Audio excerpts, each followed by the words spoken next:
मेरा नाम डॉक्टर निखिल है। मैं मणिपाल हॉस्पिटल्स सेक्टर 6 द्वारका में स्पाइन सर्जरी कंसल्टेंट हूँ। आज मैं आपको prolong sitting and its effect on spine के बारे में कुछ बातें बताऊंगा।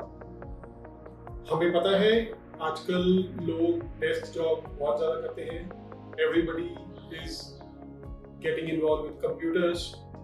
सबको लंबे लंबे वर्किंग आवर्स की वजह से काफ़ी टाइम ऑफिस में रहना पड़ता है और इसी कारण मैंने नोट किया है कि मेरे पास काफ़ी पेशेंट्स बैक पेन लेके आते हैं। वो बहुत एमआरआई कराते हैं लेकिन उसमें कुछ नहीं निकलता, लेकिन फिर भी उनको ये क्यूरियोसिटी रहती है कि वो ऐसा क्या करें कि उनको बैक पेन कम हो। तो ये समझने के लिए पहले मैं आपको स्पाइन के कुछ बेसिक यूनिट्स और मैकेनिज्म ऑफ एक्शन के बारे में बताऊं।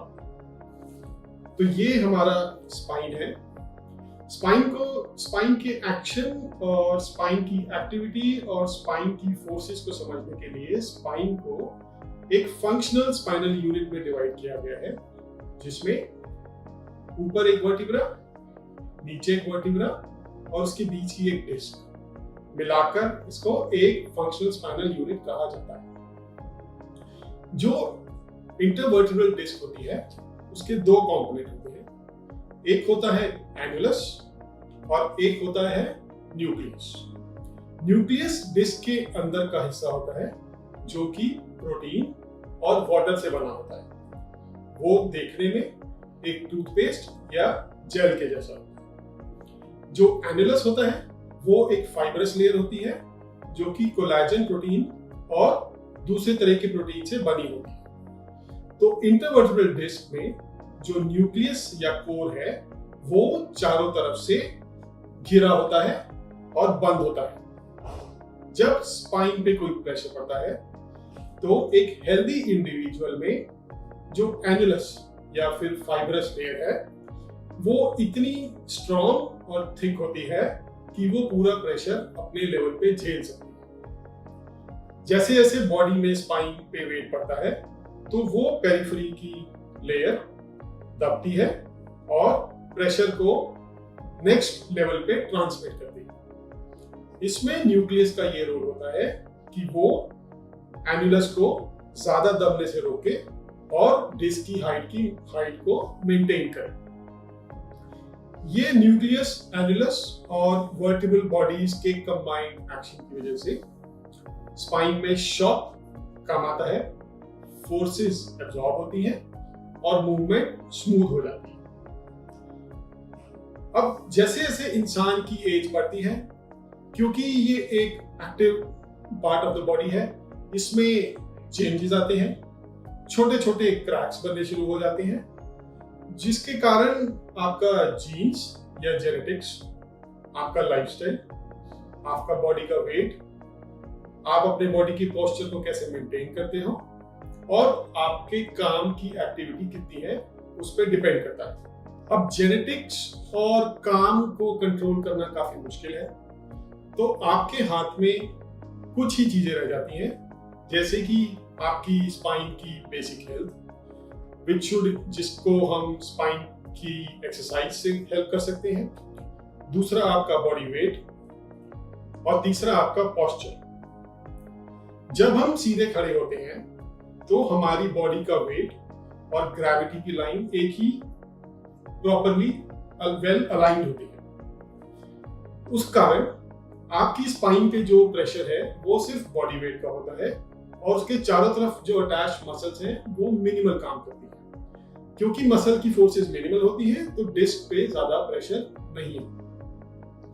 लेकिन अगर हम बॉडी का पोस्चर चेंज करें, जैसे अगर हम आगे झुकते हैं तो आपकी बॉडी का weight out of line with the gravity हो जाता है और आपकी मसल्स को एक्स्ट्रा काम करना पड़ता है आपकी बॉडी के बैलेंस को बनाने के लिए। यही चेंजेस जब भी आप किसी भी पोजीशन में ज्यादा देर तक बैठते हैं, खासकर कि अनसपोर्टेड सिटिंग, जिस चेयर में पीछे सपोर्ट नहीं है, उस केस में भी आपकी बॉडी की मसल्स को एक्स्ट्रा वर्क देना पड़ता है ताकि आप सीधे बैठे रहें और वो सारा फोर्स आपकी स्पाइन और आपकी डिस्क के ऊपर जाता है।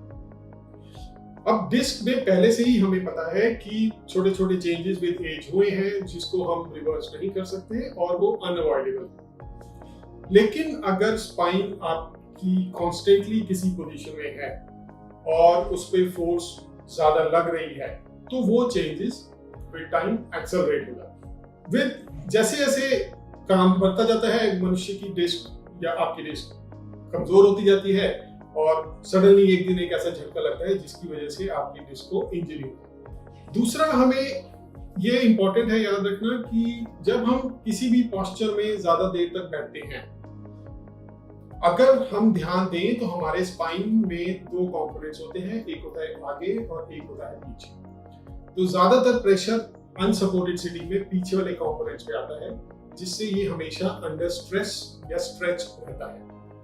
कांस्टेंट स्ट्रेस और स्ट्रेच के कारण पीछे के लिगामेंट्स और muscles over the time weak हो जाते हैं और वो प्रोन टू इंजरी हो जाते हैं। इसमें आप अपने लेवल पे क्या कर सकते हैं? इस चीज को अवॉइड करने के लिए मेरी एडवाइस रहेगी कि अगर आपको लॉन्ग टाइम तक सिटिंग करना है, अगर आपका काम ऐसा है कि आपको ज्यादा देर तक बैठना है, तो आपको एक chair with a proper back support बैठना चाहिए। वो चेयर आपको पीछे लीन बैक करने को अलाउ करेगी, तो उससे आपकी स्पाइन पे प्रेशर कम जाएगा और उस आपकी डिस्क और बाकी लिगामेंट्स पे भी स्ट्रेस कम पड़ेगा। दूसरा प्रिकॉशन ये रहता है कि अगर आप 1 घंटे तक या 1 घंटे से ज्यादा बैठते हैं तो स्टडीज ये इंडिकेट करती हैं कि आपको इमीडिएटली उस पोजीशन के बाद जमीन पे झुक के कोई भारी वजन नहीं उठाना चाहिए। उसका रीजन ये है क्योंकि ऑलरेडी काफी समय से आपकी लिगामेंट स्ट्रेच्ड है। अगर आप उस पर एक्स्ट्रा फोर्स डालोगे तो उसके इंजरी के चांसेस बढ़ जाते हैं। तो ये जरूरी है कि आप जब भी लंबे समय तक बैठे तो वजन ना उठाएं, आगे ना झुकें और कोशिश करें कि रेगुलर ब्रेक्स लेते रहें।